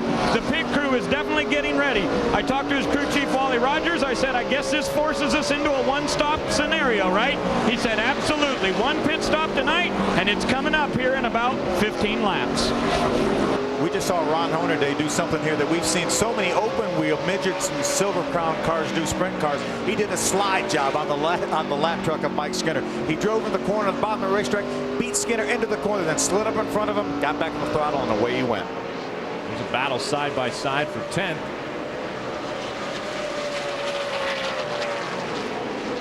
You see the 29 truck there, Brad Kozlowski. He was banged up in that first or second lap crash there, so he's fallen off the pace. A couple of lap trucks there, the 02 of Kelly Sutton. Brendan Gaughan having a very strong run so far. Bob, what's going on with the 77 team? Yeah, he is up to 7th, up 12 spots, and I spoke to crew chief Tony Liberati, and he said, hey, 40 laps ago, I told Brendan to go, and we are coming on now, and they think they have an awesome truck out here. Tony Liberati said, let me have the mic. I'll tell them how good this truck is. That's how fine they think that truck is out here on this half-mile oval tonight. Very good to see Brendan Gaughan running strong and at a short track at that. He's finished 4th here before a couple of years ago, so he does a good job at this racetrack. Dennis Setzer sliding through turns 4, and he has dominated this one. Coverage of the NCTS 200 at IRP presented on Speed Channel by Kawasaki. Brought to you by Chevy. New Chevrolets, an American Revolution. By Domino's Pizza. Get the door. It's Domino's, the official pizza of NASCAR. By New Mobil 1 Extended Performance, official motor oil of NASCAR. And by Allstate, proud sponsor of the Allstate 400 at the Brickyard. Dennis 17's out of gas. 126 laps. Dennis Setzer has been out in front of this field, and it looks as though he is going to have a dominant performance if he is able to come in under, it looks like, green flag conditions and be able to hold on to that spot. And here's a great battle for second. It's Jack Sprague on the inside, Hornaday on the outside. We got a lot of trucks starting to make lead lap trucks, excuse me, Rick, starting to make pit stops. Skinner's in. The one truck of Ted Musgraves to pit road. Hornaday's able to hold off Sprague. Some of these trucks now pitted on back on lap number 34. So David Starr, Tracy Hines have about 34 extra laps of fuel. Yeah, David Rudiman having trouble, boys, as you guys noted, out of fuel on that NTN bearings number 17. And it's the same old song and dance for David Rudiman all night long. Just way too tight. They pulled the spring rubber on the left rear to 4 tires. Rudiman able to get onto pit road, and it looks like get going again. Now we see Jack Sprague coming down for service. At the very last minute, he barely made it to the commitment line. Looked like he was very, very fast in that first section of pit road. And that'll get you busted. You have to come back to pit road if NASCAR finds he was too fast. It's a black and white call, Phil. It's just that simple. It either is or isn't. A light comes on in a computer scoring monitor NASCAR is looking at. If he was going too fast, he'll have to come back to pit road. Ray? Well, Jack Sprague has come in. They're going to make a track bar adjustment on his Chevrolet. Now, what they've also done is gone up on air pressure on the right rear. Both of those things will help loosen up his number 16. Sprague said he's pretty good in 3 and 4, but coming off turn 2 is where he's really having a problem with it. These guys will go back to the racetrack, Bob. The Power Stroke truck for Terry Cook struggling. He's been in the top 10, but that truck, it's like the same old song and dance like I've said all night long. These trucks getting tighter and tighter as the night goes on. 4 tires and a slight chassis adjustment for Terry Cook. He a little bit slow here on pit road. They're trying to get all the fuel in that vehicle. The 04 of Bobby Hamilton in as well in the Bailey vehicle. He is tight as well. They were just about to run out of fuel. A 4-tire stop for him as well. And we saw the crew for Terry Cook on that Ford Power Stroke diesel by International, having to spray ether in the intake and just making sure that that thing was still running. So they must have been very close on fuel. Sure, all these teams are going to be very close. The ones that have not pitted yet. See Dennis Setzer trying to make his way around Johnny Benson. That is the 8th place truck that Dennis Setzer just put a lap down. Speeding penalty for Mike Skinner. He has to do a pass through. And so it looks like he'll make his way back out onto the track now. I cannot believe we've gone this long without a caution. I'm so tense up here, Phil, just trying to figure out how this is all going to play out. Sprague back to pit road for a speeding penalty. I believe Ricky Craven has run out of gas. He's trying to get to his pit. His guys are trying to get him there. Phil, we watched Jack come through the commitment line, and it looked like he was going very, very fast. Now he's back on pit road. Hornaday to pit road. That's where you're going to get busted. Usually it's either the first segment or the last segment is when you're going too fast, usually on pit road. You guys are right. It was speeding for Jack Sprague. And you remember at the beginning of the race, we talked about how tough this place is mentally. You're running 1 inch from the wall. You're running 1 inch from the other guys. He come on pit road and made a mental mistake. Right. Hey, Hornaday is in his Goodwrench Chevy, guys. Now listen, they had one set of tires up on the wall and we're ready to use them.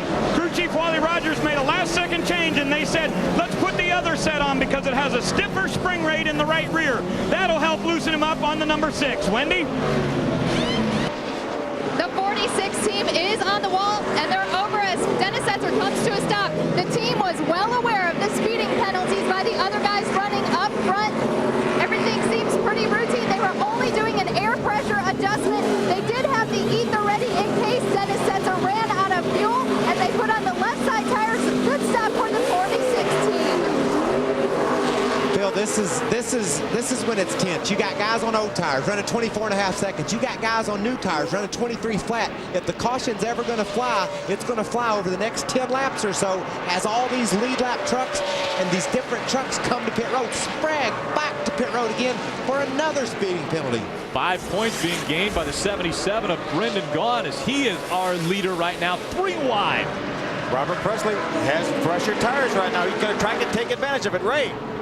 Johnny Benson is in. He's got a brand new crew chief this week with Rick Wren here. These guys go to work. Benson has worked his way through this field throughout the night, been passing trucks left and right, and they have the wrench still in the back of it. The guy tried to get a hold of the wrench, but they'll have to bring Johnny Benson back in. A costly mistake down here on pit road. Cannot leave your pit box with equipment. That is exactly what has just taken place. I don't know that Jack Sprague got slowed down enough that time, Phil. I was watching him as he returned to pit road for his next penalty, and it looked like he was the trucks are very, very slow if they're at pit road speed over on the back straightaway. Too many men over the wall. We're hearing for the 99 of Rookie Craven. A pass-through penalty for him.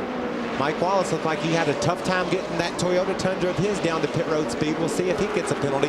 Phil, the commitment line and pit road speed begins way over on the backstretch.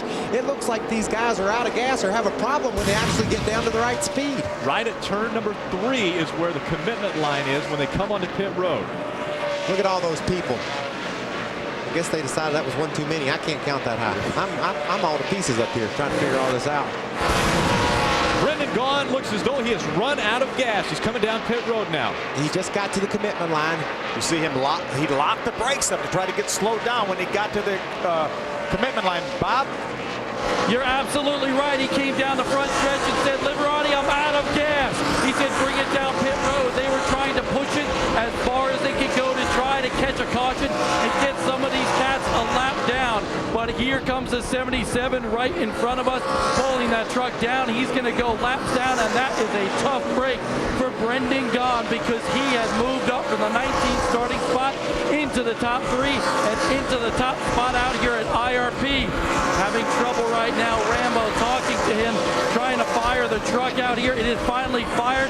A 4-tire stop, but a very costly mistake to push that fuel mileage here at IRP. Oh, it's not started, folks.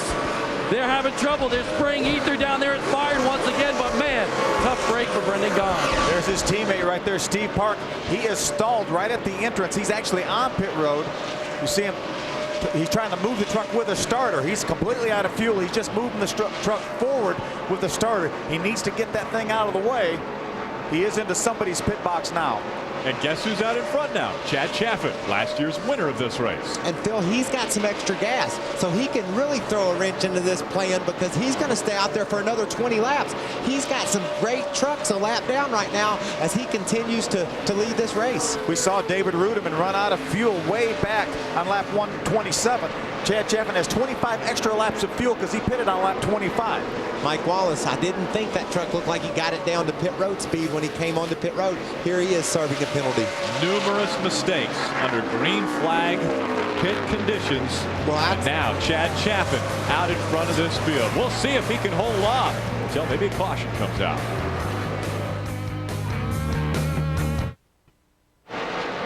Welcome back to the NCTS 200. IRP presented on Speed Channel by Kawasaki. Dennis Setzer dominating. He's back out in front now as pit stops have cycled through. Currently second, Jimmy Spencer, just about 6 seconds behind. We saw when these trucks started to make green flag pit stops, Rick, Jack Sprague barely shot through the commitment line. We got some video of it. Watch Jack as he tries to get to pit road. He dives down and watch. He's on the brakes hard. He goes through the commitment line right there, sliding just too fast. You know, and like I said, it's a black and white call. They time that amount of time it takes to go through there, and he was just too fast.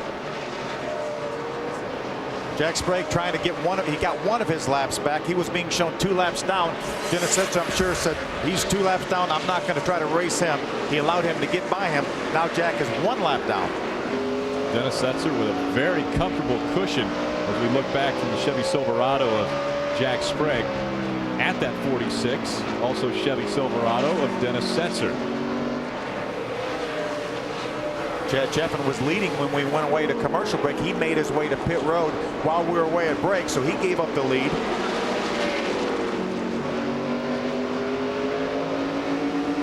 This is amazing they run this many green flag laps. I'm telling you, Phil, it's a work of art to drive a truck around here by yourself and not crash. These cats, there's 36 of them out there running inches apart, and no one's made a mistake that's brought out the caution flag in over 100 laps. And essentially racing for the same real estate. They're all racing for the top of the racetrack, but they have to pass people on the bottom to get there. It seems to be a controlled crash just to get around here. And then throw in somebody else on a different agenda. Well, you mentioned they're looking for a caution, or amazing we've run this many green flag laps so far. The fewest cautions ever thrown at IRP is 6. Currently we're at 3.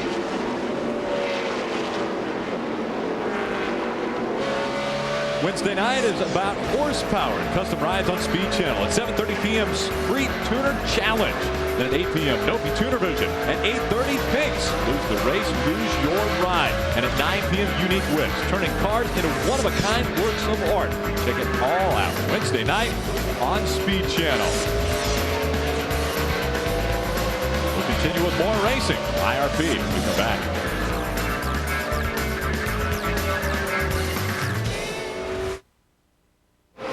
Welcome back to the NASCAR Craftsman Truck Series Power Stroke Diesel 200, presented on Speed Channel by Kawasaki. Dennis Setzer with a dominant performance. There's only 4 trucks currently on the lead lap. Dennis Setzer obviously leading this one. Jimmy Spencer, Ron Hornaday, and Todd Weaver in that number 50 are the top 4. With more on Setzer, Wendy Benarini. For you folks at home that sometimes get confused after pit stops and where your driver sorts out, don't feel bad. The drivers get confused on the track too. Dennis Setzer, our leader, after that round of pit stops, he came over the radio and asked his crew chief, Eric Phillips. He said, man, am I running second?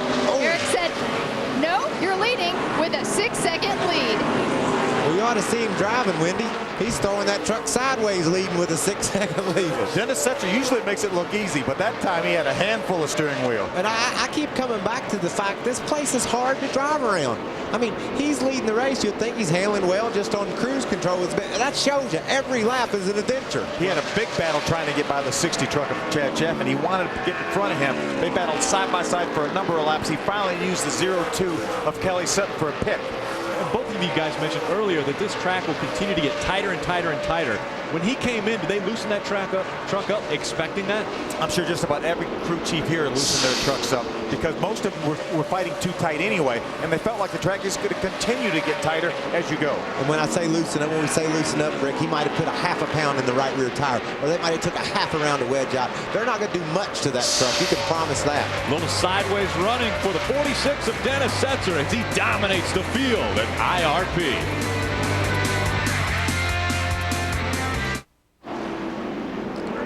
Welcome back to IRP. Deborah Renshaw just spins in turn 2, and this will bring out the 4th caution of the night. And the first caution in forever. Hey, we talked about being a 1 pit stop race. There's only 5 trucks on the lead lap, I think. And if that's the case, then we may see some pit stops. I think we will see some pit stops. There's no reason not to, especially if you're 5th on the lead lap. You're coming to pit road and getting 4 tires. Dennis Setzer is the only guy that's got a big decision to make. And he made it. Dennis Setzer is on his way down pit road. This is why Deborah Renshaw, this is why our caution is out. Deborah Renshaw in turn 2 gets spun around and into the grass. That brings out the caution flag. And Wendy is standing by with the 46 team. It was a last-minute decision made by crew chief Eric Phillips. Unfortunately, I didn't see any other trucks follow him down pit road. They are going to take 4 tires on this 46 truck. The 50 truck of Todd Cleaver, another one of the lead lap trucks, is also going to come down pit road. Ron Hornaday stayed out. Jimmy Spencer stayed out. Jimmy Spencer inherits the lead. I think you got to pit. I think when the 46 came to pit road, I think you, and you know, Matt Crafton is going to pit, but he's going to have to start at the tail end of the longest line, so he's going to be way back. Here comes the 50 of Todd Cleaver. Ray? Well, and these guys, you know, everybody up here on the lead lap saying, why not pit here? What are we going to lose? So Todd Cleaver said that he needs to try to loosen up his truck just a little bit more. So they're going to go ahead and make adjustments for him. Now, you notice that the 6th truck of Ron Hornaday did not come down pit road, but he will this time. They were talking on the radio, and he wasn't sure whether he was supposed to pit or not, but watch for Hornaday to come this way. Yeah, he's got to pit. I don't understand Spencer's strategy, but maybe it'll come clear. We didn't understand Richie Waters' strategy, and we missed that one up. I mentioned that Matt Crafton would be the last truck at the tail end. He got the free pass. He was the first truck 1 lap down. Ron Hornaday now coming down for service. Ray? Well, the Hornaday, after they had a little talk on the radio, said, yeah, let's go ahead and pit here. We'll do it for sure. So these guys are going to take a little bit of wedge out of this Goodwrench Chevy and also going to pull a spring rubber. So you see that the wedge wrench goes into the right side. They go ahead and do that. And they are going to pull a rubber out here. And now let's check back in with Wendy. Matt Crafton is on pit road taking 4 tires, and he's already down and away. Matt told me at the beginning of the day that their truck was awful off the truck when they first started practice. They worked on it in that full hour that we had today, and they definitely have this 88 truck dialed in. He's raced here 4 times, folks, and he's finished in the top 10 all 4 of those times. Matt Crafton going for another top 10 run here at IRP. You know, Matt Crafton's going to have a big disadvantage. He obviously got an advantage by being the free pass truck, but he's going to have to restart from the tail of the longest line with only 5 trucks on the lead lap. He's going to restart about 25th in line on the inside line. Long way to go. Jimmy Spencer out in front of this field. Ron Hornaday being shown in second. And welcome back to the NASCAR Craftsman Truck Series Power Stroke Diesel 200 presented on Speed Channel by Kawasaki. Just back to green flag racing. Jimmy Spencer out in front of Dennis Setzer, now right behind Jimmy Spencer. Wendy, what's happening? It's been over 2 years since Jimmy Spencer won his truck race. I spoke to his crew chief, Dan Glaus. I said, why didn't you pit? You're the only truck out there. There is trouble on the front stretch. Almost trouble. Mike Wallace saved the 12. Unbelievable. He was sideways going across the start-finish line. I never dreamed he would regain control of that Toyota and save it, but he did. What a job. It still isn't over. These guys are getting a little... And we're going to stay green. Sorry we jumped in there, Wendy, but it was amazing what the 12 was able to do. No problem. Dan Glaus just told me he had to roll the dice. He had to take his chance. Now I spoke to Eric Phillips, Dennis Setzer's crew chief, and he said, we weren't taking any chances. Remember this race 1 year ago? Dennis Setzer was running second, and he did not come in with 30 laps to go. Well, he lost that race, and Eric says, we're not repeating that finish. Side by side, this is for the lead. The 46 of Dennis Setzer has been dominant all night long. Jimmy Spencer tries to hold him off with just 20 laps of racing to go. Well, Dennis Setzer is going to have to make it by Jimmy Spencer. Jimmy's not going to give him any more room than he has to. Oh, and the 50 truck is going to try to complicate matters by sticking his nose up in the middle of that mess. Watch Jimmy Spencer dive to the inside of the racetrack, trying to pinch Dennis Setzer down to the bottom. Look at Todd Cleaver on the inside. He's going to try to make it 3 wide. You've got to know that Spencer's going to make this pass the hardest pass Setzer's ever made. Look how low he enters into the corner, pinching Setzer down to the bottom, making him wrestle that truck to stay off the side of Spencer. And Todd Cleaver doesn't want to give him an opening if he's not able to get by Jimmy Spencer. Cleaver tucks right in behind the 2 of Jimmy Spencer. Now he's following Setzer on the bottom of the track. What a great turn by Setzer. He was able to do the deal right there. That shows you how good that truck is right in the middle of the turn, Phil. We saw it earlier. We saw him make so much time in the middle. Look at Todd Cleaver just drive by Jimmy Spencer. Cleaver almost running as low as Ron Hornaday was running earlier in this race. Wow, what a battle that was. This race has been so entertaining. So much stuff going on. Look at Todd Cleaver going for win number 1. Todd Cleaver, a rookie in the NASCAR Craftsman Truck Series, hasn't had a victory. 2 weeks ago, we saw a rookie win it, or actually not a rookie, but a young man getting his first win in Brandon Witt, and now Todd Cleaver trying to claim his first victory. But he's got a very formidable challenge in front of him in the sights for 46 Dennis Setzer. We saw Dennis Setzer's crew chief Eric Phillips for a moment stand up watching this race. Battle for 6 right there. Ted Musgrave the 1, Rick Crawford the 14. Great side-by-side battle. They're just all over one another, Phil, but yet they are working it out. There was a slide job, and then Ted Musgrave said, "Don't give me a slide job." On the inside of him, that's the 23 of Johnny Benson, also making it around. Johnny's being shown in the 16th position. He got one of the pit road penalties. That's what put him out of contention for a spot racing with Rick Crawford and Ted Musgrave. Battle for 4th, 3rd place, Phil. Here comes Hornaday, and the 50 truck is all over the leader. The 46 and the 50 battling for the lead. Here goes the 50 of Todd Cleaver on the inside of the 46. Hornaday wrecked. Hornaday and Spencer crashed going into 1. No caution flag. They're still going, as is the battle for the lead. Todd Cleaver continues to look on the inside of Dennis Setzer. Hornaday ran Spencer, got sideways under Spencer and ran him into the wall. Hornaday escaped unscathed. Spencer, however, has got some damage. Inside of 15 laps to go, and we have got side-by-side battles all over the track. This is for the lead. Todd Cleaver on the inside of Dennis Setzer. Wow, what a truck Todd Cleaver's got. We said it, Phil, he came from the back. The only guy passing trucks early in the going. The Rotella T Ford of Todd Cleaver, the winner of the Race for the Ride with Roush Racing a year ago, gave him the opportunity to get into a truck. Oh, and we've got problems with Kelly Sutton in the 02. And that will bring out our 5th caution of the night. Now we have to ask ourselves. We saw Todd Cleaver, who was leading, worked by Dennis Setzer. I think he made that pass after the caution. I saw the caution flag in the flagman's hand. Now, 2 races ago, we talked about how they reset the field when a caution comes out. They do it by loops around the track. It doesn't matter who was ahead right when the caution flew. It matters who was ahead when they went over the last loop.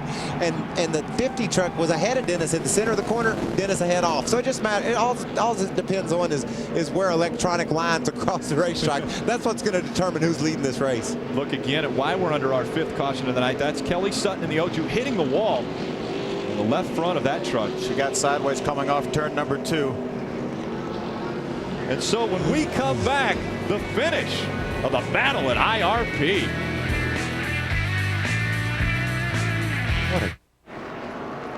Welcome back to the NASCAR Craftsman Truck Series Power Stroke Diesel 200 presented on Speed Channel by Kawasaki. This is it. Inside of 10 laps, single file restart on lap 192. Dennis Setzer takes the green flag. Watch Ron Hornaday, 3rd position. He got a little bit loose as he got in the corner there. And Jimmy Spencer knows what that feels like. Ron got a little bit loose and took him out. Earlier battle for 3rd between Ron Hornaday and Jimmy Spencer, and Jimmy Spencer was not happy about the outcome of that battle. Spencer's since been to pit road, got 4 fresh tires, but he's knocked the toe in off on that truck. Even though he came to get tires, he couldn't get the truck turned. This is what we were talking about. Battle for the third position. Ron Hornaday drives to the inside. Jimmy Spencer tries to pitch him down low. They make contact. Jimmy gets the worst of it into the outside wall. Jimmy Spencer backing up a little bit, and it looks as though Dennis Setzer is being able to put some distance between himself and the Rotelli Ford number 50 of Todd Cleaver. Wendy? We told you at the top of the show, this is Dennis Setzer's 9th visit to IRP, and he's never finished in the top 5. Folks, this is a winning truck. It's the same exact truck that he won with earlier this season at Milwaukee. Dennis Setzer already has 3 wins this season, our points leader, and going for a 4th win here at IRP. Wendy, I've known Todd Cleaver since his late model days at Wisconsin-Madison International Speedway. He has put so much pressure on himself this year, and he's put the pressure on himself to win. Jack Roush just a couple weeks ago said, Todd, don't worry about winning. Let's get consistent finishes, and then the win will come. He's oh so close here tonight at IRP. 5 laps to go, about a half a second between Setzer and Cleaver right now. Setzer putting almost the biggest lead he's had over second place in quite some time. It almost looked like the caution flag allowed Dennis Setzer's tires to cool, and it made his truck better, where Todd Cleaver was all over Dennis Setzer, side by side with him when the caution came out. He's not quite able to keep pace like he was before. Dennis Setzer looking to increase his points lead. He is our points leader. He came in with a 158-point lead over second place Ted Musgrave, and a win here would be very good for this 46 team. He's led the most laps, 173 so far. 3 other drivers have been out front, Jimmy Spencer, Chad Chaffin, and Brendan Gaughan, but it has been the Dennis Setzer show most of the night. Would be win number 4, the most wins ever in his career. What a great year he's had so far. Got a giant point lead, and looks like he's going to extend that. I tell you, a smart move by one of the teams on pit road, Bobby Kennedy, Jason Overstreet, and those guys on Rudiman's truck. They came to pit road. They were one of the trucks a lap down. He's storming through the field. He's up to 12th now. He's got a shot at the top 10 because of good strategy on pit road. Now remember, guys, it is not over until the checkered flag flies. We've seen some amazing finishes in the NASCAR Craftsman Truck Series, and now as they come up through 3 and 4, about to take the white flag, this will be the final lap for Dennis Setzer. It's Setzer out in front of Todd Cleaver, just over 5/8 of a mile to go. Got a great battle. I think David Rudin was able to pass a couple trucks since you even mentioned that. Moved up into the top 10. He has. The white flag's out. Only 6 trucks on the lead lap. That is how dominant the 46 team and Dennis Setzer has been. The short track ace comes out of turn number 4, and he will win his 4th race of 2005. Wow. But it had drama, didn't it, Rick? Written all over. We didn't know he was going to win his 4th race with about 10 to go. Unbelievable. Dennis Setzer coming home with the win. Unofficially, Todd Cleaver 2nd, Ron Hornaday 3rd, Matt Crafton with a great performance in 5th tonight, and Jimmy Spencer rounding out the top 5. I wonder if Jimmy thinks he needs to have a conversation with Mr. Hornaday. Those guys were just racing really hard. Maybe Jimmy looks at it, well, I pinched him down a little bit and he just got loose. Or maybe Jimmy's saying, man, you got to control your truck. I can't. Let's go down to the winning crew chief and Wendy Venerini. No holds barred. This team is definitely unstoppable, and it's all led right here by crew chief Eric Phillips. Eric, your 4th win this season. You guys are definitely on a roll. Yeah, these guys are awesome. I don't know if it's all me. I think it's more of them guys there. They do all the work. I just try to orchestrate the deal. They work hard every week. We keep digging. I don't know. It's hard to believe. I grew up about 100 miles from here. My dad's here, my uncle's. It's pretty special. We got our first short track win too, and everybody kept wondering why. We went on all the big racetracks and finally got a short track win for Dennis. A special win for Eric Phillips and this whole 46 team. Go celebrate in victory lane. Chevy congratulates Dennis Setzer in the number 46 Chevy Silverado on tonight's big win. No truck has dominated the NASCAR Craftsman Truck Series like the Chevy Silverado. Chevy, the winningest name in racing, an American Revolution. Dennis Setzer getting good at celebrating wins in the 2005 season. He could run away with this championship. Coverage of the NCTS 200 at IRP, presented on Speed Channel by Kawasaki, is brought to you by Kawasaki, the leading edge of power, performance, exhilaration. Brought to you in part by Craftsman, celebrating 10 years tough of the NASCAR Craftsman Truck Series, and by new Mobil 1 Extended Performance, official motor oil of NASCAR. Now standing by with our winner tonight is Wendy Venerini. Let him out of the truck, Wendy.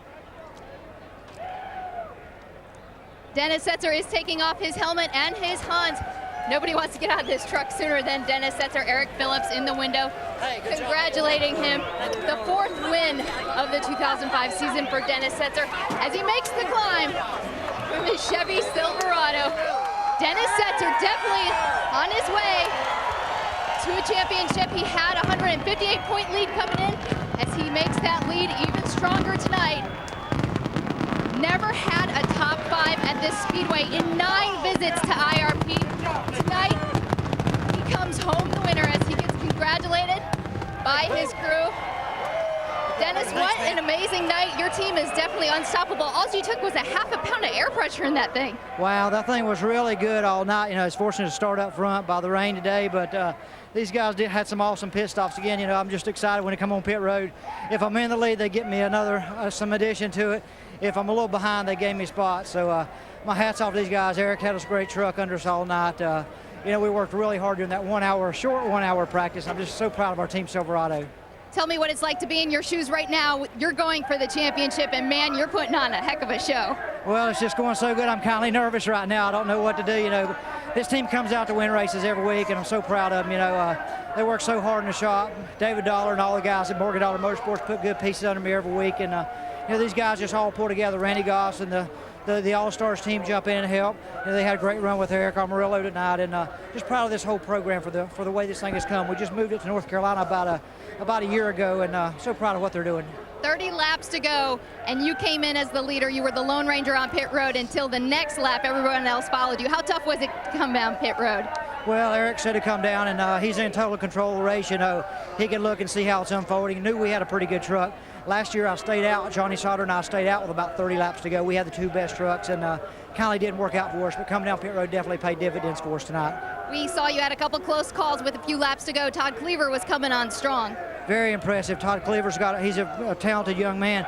Really got an exciting crew chief there with Mike Beam. You know, that's I was fortunate enough to test some with Mike Beam back at Bill Esdale back years ago, and just a great guy, and I congratulate those guys. But I'm so proud of Eric and all these guys right here. Just great guys, man. Dennis Setzer, always a modest man, but he is definitely on his way to a championship contending year. Ray, I think you've caught up with Todd Cleaver. Yeah, I have, and he's talking it over with Mike Beam. You know, these guys were second at Kansas City. That was a great run, but tonight from 16th to 2nd, congratulations. Thanks. It was a great night for my show Rotella team, and just really excited for my guys. You know, about 4 weeks ago, Jack flip-flop crews around a little bit and gave me a new crew chief with Mike Beam and a new engineer with Hal Reston and a new truck chief and Steve McCain. And for whatever reason, you know, not that there was anything wrong with the last guys I had, but we've really clicked, and they can give me exactly what I need. And it's just been a phenomenal last 4 weeks and a lot of fun. And I thought tonight was going to be our night, man. I've been waiting for a long time this year to win one of these things, and pretty disappointed I didn't have it. But I thought it was ours until that last caution. I just got too tight at the end. Well, he did a good job of running through the field, no doubt about that. Both of the Roush guys not having a win this year, but Todd Cleaver with his second place finish of 2005. And Ford still looking for that first win in 2005. It hasn't been a problem for Chevy. 9 wins in the 2005 season, 4 of them by that man right there.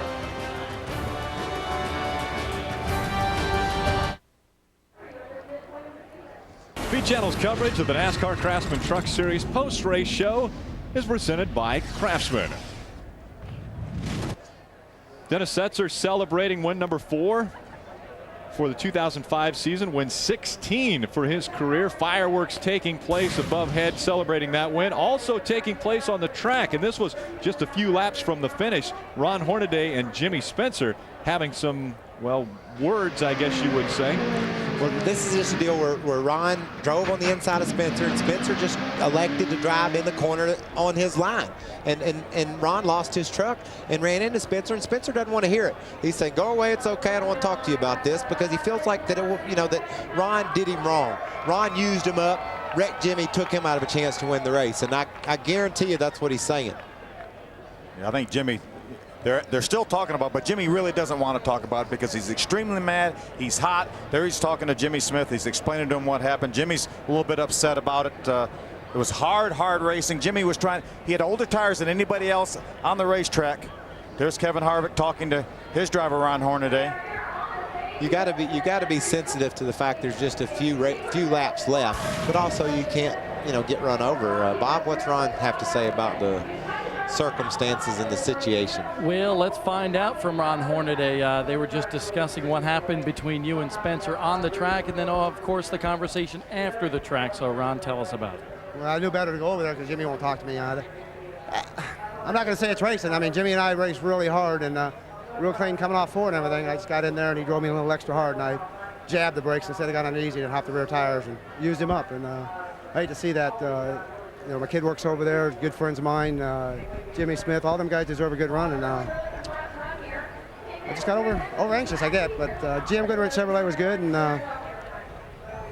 I just didn't have nothing for them. I was a little snug. I had Wally tighten it back up, put 4 tires on it, and that wasn't a call. But good race. We needed a good run, get back up there, and sure glad Jimmy came back up in there. Ron Hornaday with a good top 5 run here, and he mentioned his son, Jimmy Spencer Jr., running the Pro Cup Series, actually, for that team. Great to see Ron Hornaday. He admitted, hey, I just got in the corner a little bit too hard, jabbed the brakes, locked up the rear wheels, and they chattered a little bit on me. Got up into Jimmy Spencer. He hated it. Todd Cleaver ties his career best, finishing second. Another guy who had a great run tonight in 10th place, Eric Almirola. And I tell you what, for his second career truck start, not bad. We liked the way that truck looked from the start of the race. Rudem in there recovered for an 11th place finish, and he didn't run that well all night. Good pit call by the guys on pit road late in the going. Let's mention Robert Presley with a 7th place finish for Jim Harris's Edie's Dodge. That was a great run for Robert Presley. They needed that. And another thing you got to mention, Ron Hornaday, he said just what I want to hear if I'm Jimmy Spencer. I messed up. I took you out. I hate that. I don't want to hear, well, you kind of pinched me down. That would make you come unglued. Well, let's hear the other side of the story. Jimmy Spencer standing by with Ray Dunlap. Oh, he sure is. And Jimmy, you weren't able to hear, but Ron Hornaday said he definitely messed up there, got you into the wall a little bit. But hey, a top 5 tonight. Congratulations. Yeah, Ron Clermont said he was sorry, and that's all you can do. I mean, we race hard, and that's what I like about him. But it's over, and Dennis, the same thing. We didn't put tires on. We figured, Ray, that our truck was faster than Dennis's at the time. Track position is critical here, and when we went back racing, there was only 18 laps to go or whatever, but our truck never came back to where it was. So the cycle of the tires killed it. And, it only hurt at a 10th, but a 10th of a second's a tremendous amount. And it's what cost us. Well, whenever you got into the wall there with Hornaday, was that did that make the truck harder to drive, or was it okay? I couldn't drive it, Ray. I'm just thankful there was only 5 or 6 trucks around the lead lap because I wasn't going to finish 5th. Towing was knocked out real bad. Bending up pretty good, housing and stuff, but I just think nobody ran into the back of me there, and we come home 5th. That, all in all, that was pretty good. We had a better truck than that, and I really, Ray, wish the race would have went nonstop the last 30 laps. I was catching Dennis, and he could not get through lap traffic, and he also was running a lot higher line than he needed to. And I said, that means his tires is getting wore out, and that's why he put tires on. And our truck was actually faster before the pit stop, with about 10 laps there before we pitted for fuel and tires there around 130, whatever. It was really fast, and that's what made my crew chief make the decision. So I'm very happy with what happened tonight. We're out of here. We'll be happy. Okay, congratulations, and we'll see you on Victory Lane on Sunday. That's Jimmy Spencer with a top 5 tonight at IRP. 11 a.m. on Speed Channels at NASCAR this morning. Also, you can check out Jimmy Spencer. Here are the point standings through 15 races. Dennis Setzer out in front, 227 points in front of Ted Musgrave. The last time there was a points lead this big was Greg Biffle, 230 points over Kurt Busch back in 2000. Dennis Setzer claiming the clock at IRP.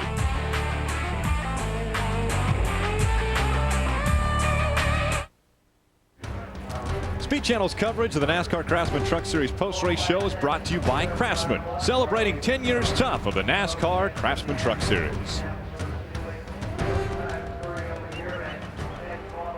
Welcome back to the Power Stroke Diesel 200. IRP presented on Speed Channel by Kawasaki. Bob Dillner's caught up with a man who's had his best finish in 2005, Matt Crafton. Stealth-like tonight for Matt Crafton here, a top 5 run. And like I said, you were very quiet out there. Really didn't get in the middle of things, but a good run for you. Yeah, I didn't even run into anything tonight. I mean, IRP, not even a scratch on truck. No, we were really good on long green flag runs, and that long green flag run was really good for us. Our truck would not go under. I mean, it'd take 50 laps for the thing to really get going. So I was enjoying the long green flag run, but how often do you see green flag pit stops at IRP? Yeah, not too often. You said you were surprised at that. You were worried you were going to run out of fuel at one point. Yeah, Dennis, he kept calling me. He was going, "You want to come in? Keep watching fuel pressure. It's good." And I called in scared. I coming down the front straight and I said, "Let's come in, let's get pit, let's get some gas." And I didn't want to run out of gas. I know we had a good run. I know we had top 10, top 5 truck. So we just needed a long green flag run. So we needed another 50 laps right there at the end and straight green flag, and we might have had something for him at the end. Matt Crafton, all smiles tonight here at IRP. Tonight's Mobil 1 move of the race is brought to you by the new Mobil 1 Extended Performance, official motor oil of NASCAR. This is the move right here for the lead. Remember, Dennis Setzer has a little bit fresher tires than Jimmy Spencer. He's got to make the move, though, right on the bottom of the racetrack. He squirts by him in the center of the corner. That's where he was good all night. We saw that all night long, Phil. He didn't have to charge the corner like we saw Ron do and get in trouble with Jimmy. You saw as they entered the turn, he actually let off the gas before Jimmy. Got settled in the corner, shot across the middle, beat him off. Hey, hey, Wendy, did you find Eric? Because I thought that Eric Almirola did. I did. Hey, Great job. I have a lesson. Look at this. This is what Eric wrote down for me at the beginning of the race. Almirola. And guess what, folks? You're going to learn how to say that because Eric is definitely going to be around in the racing circuit. He's only 21 years old. It's his second start in the Truck Series. Joe Gibbs, diversity development driver. What an amazing night for you. Yeah, I tell you what. Everybody at Joe Gibbs Racing, I can't thank them enough for giving me the opportunity. Home Depot's come on board since I started with their diversity program, and I can't thank them enough either. They've stuck behind me through thick and thin, and they've just supported me tremendously, and I can't think of a better sponsor. Like I said, everybody at Joe Gibbs Racing, they've given me the opportunity to do this, and I can't thank them enough. Chevy Silverado, if it wasn't for them tonight, I don't think we would run nearly as good as we did. We struggled in practice. And Goss and the boys worked on the truck real hard. We went to the Chevy meeting, and everybody at Chevy helped us straighten our truck out.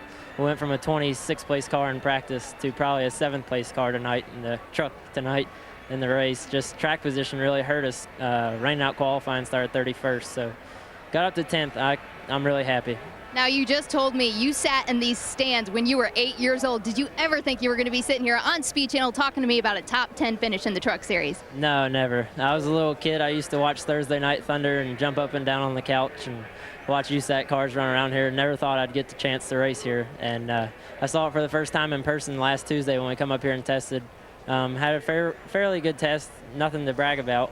Come here, didn't practice very well, and they did a really good job working on the truck. This Joe Gibbs development driver is definitely going to be a shoe of the future. And again, folks, and Mikey, it's Almirola. Well, and maybe after this top 10 performance, the Home Depot might get him a new hat so that it might not look as rugged there on the bill as that last one. The Toyota Spotlight lets us take a closer look at where tonight's field of Toyota Tundras finished. We take a look here at Ruderman finish, the highest Toyota performer. Not a stellar night for Toyota, but David Ruderman, we talked about his 2.7 finish average over the last 3 races. He was 11th tonight. He's moved from 12th to 6th over the last 12 races. 3 races. And he's done a fine job at that, too. The fans trying to get a little closer look at tonight's winner, Dennis Setzer, calling home saying, how about that? Won our 4th race of the season.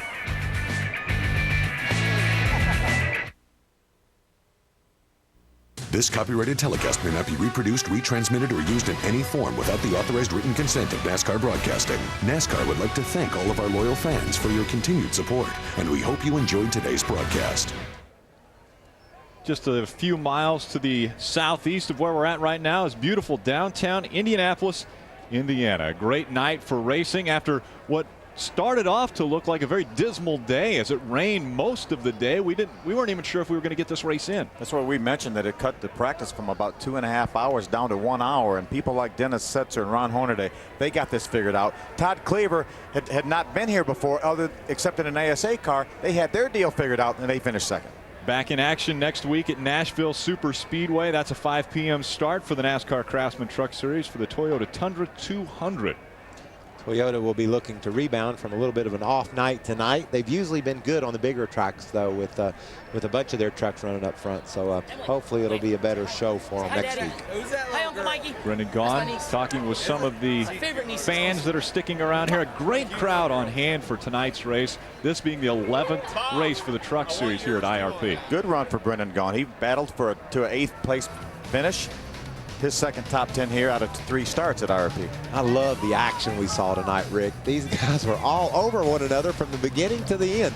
And here was a great day. We had the rain that canceled qualifying, so they were lined up by points. Dennis Setzer sat on the pole. He started on the outside and dominated the first part of this race. Led 173 laps and ended up one of the most dominating performances so far this year for him. And had to pull it out in the last 10 laps. So that cat Todd Cleaver was past him with 10 to go, and the caution fell. And then when they took off to race to the checker, he had an advantage. And again, short track racing, bumping and banging taking place all over the track. Fireworks were everywhere as we saw the sliding of the trucks and the problems some had, but not for the 46 of Dennis Setzer. He claims his 4th win of 2005.